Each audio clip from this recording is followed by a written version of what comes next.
Сотрудник исторического парка Михаил Чоросов сейчас вам расскажет про сегодняшний вечер. Это же ежегодная акция «Ночь кино». В общем, из-за этой ежегодной акции мы решили устроить привычный нам уже фестиваль «Ночи кино». Из-за сложившихся таких карантинных обстоятельств все мероприятия были разрешены только на улице. И мы подумали, «Ночь кино», улица.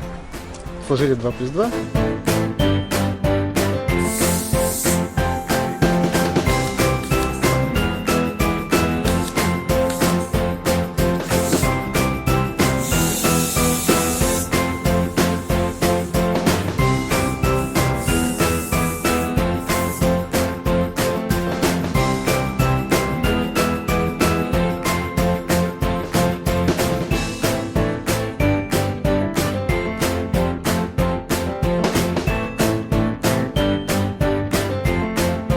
У нас получился такой просмотр фильма на открытом воздухе.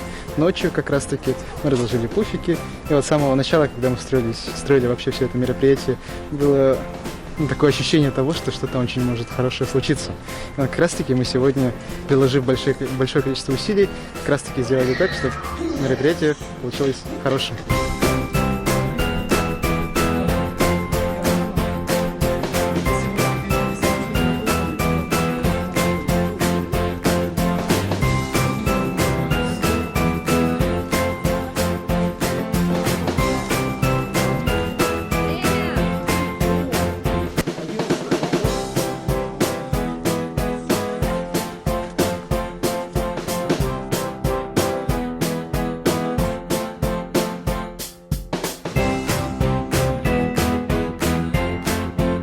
И в обустройстве этого мероприятия нам, конечно же, помогло большое количество наших друзей.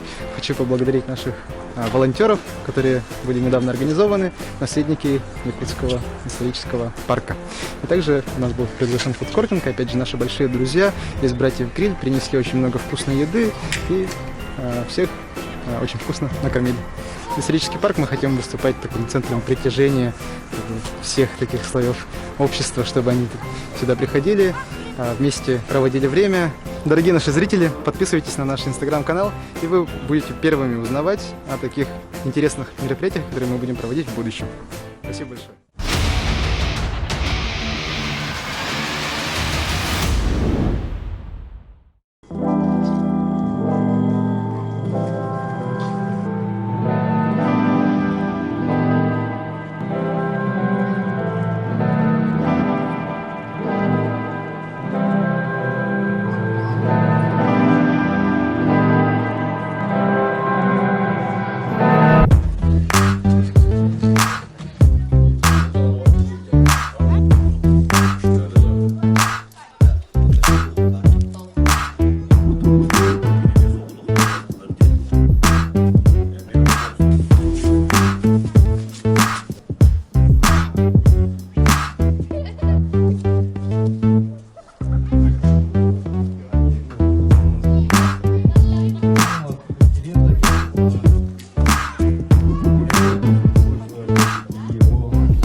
Добрый вечер, дорогие зрители. У нас сегодня в гостях режиссер Степан Бурнашов. Скажите, пожалуйста, с каких фильмов вы начали снимать?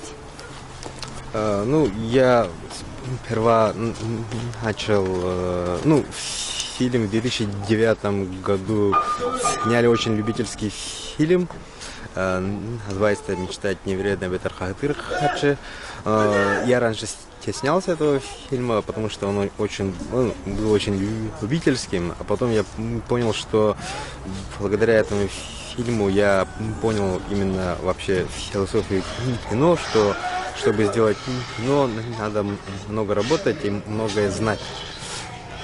После этого я стал больше уделять времени подготовке, сценарию, к съемочной команде, аппаратуре, и так далее.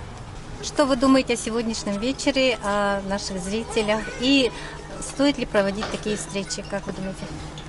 Я думаю, что это очень интересно, что обязательно нужно знакомить с людьми, которые именно работают в кино, не обязательно режиссерами, да, можно приглашать актеров, операторов, звукорежиссеров, чтобы знакомить с работой вообще кинематографиста со зрителями.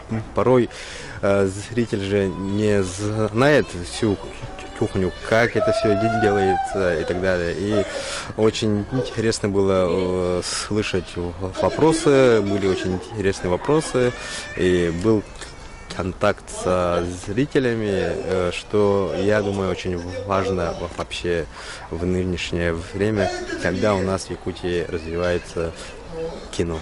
И расскажите, пожалуйста, о ваших будущих планах. Планов много. Сейчас у нас 2 готовых фильма на нашей студии. И ждем окончания пандемии, открытия кинотеатров, чтобы показать нашему зрителю наши фильмы. И еще один фильм на подходе мы уже сняли, сейчас идет озвучка. А так вообще идей очень много. Надеюсь, что будем снимать, развиваться дальше. Я думаю, что мы в переломном моменте именно в якутском кино хотим уже снимать фильмы помасштабнее и хотим снимать уже фильмы по более большом масштабе, так скажем. Что ж, мы знаем, что у вас есть еще новый фильм созревает. Пожалуйста, немножко раскройте нам секрет. Помимо «Сетях Сирыях» и «Харахар» у нас есть совместный проект с Дмитрием Давыдовым. Это такие мини-истории. Сюжеты пока раскрывать не буду. Фильм пока в строжайшем секрете. После озвучки мы потихо уже начнем показывать отрывки, тизер, и надеемся, что в следующем году зритель увидит этот фильм на больших экранах. Пожалуйста, ваши пожелания нашему историческому парку. Я желаю, чтобы вы развивались еще дальше, чтобы у вас были еще интереснее проекты и особенности, чтобы у вас были интересные гости из сферы кино, потому что у нас кино есть в Якутии, и, надеюсь, он еще будет.